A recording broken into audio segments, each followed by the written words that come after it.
నేను ఎవరిని చిన్నప్పుడు కేర్ చేసేవాడిని కాదు. ఓకే. అంటే ఇప్పుడు ఎంత సాఫ్టో అప్పుడు అంత రెబల్ అనమాట. 10th క్లాస్ ముందు వరకు కూడా బయటకు వెళ్తే నేను తగిలించుకోవటం, ఎవరన్నా ఏదైనా చేయటం అన్నట్టు ఉండేది. కొట్టడం కొట్టించుకోవటం. ఆ టైం అంటే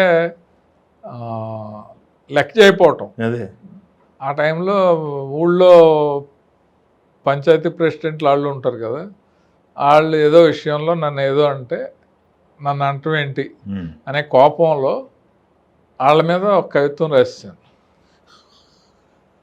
అది పల్లెటూరు పంచాయతీ పెద్దల మీద. ఓకే.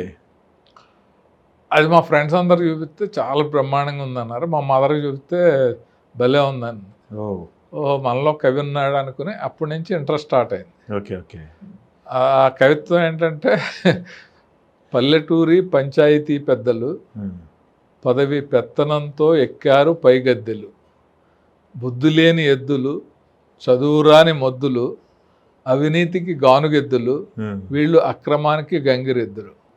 Excellent sir. అది మీరు మామూలు రాయలేదు. అది వాళ్ళకి వినిపించారా? అంటే వాళ్ళకి తెలిసింది, ఫ్రెండ్స్ అందరూ చెప్తారుగా.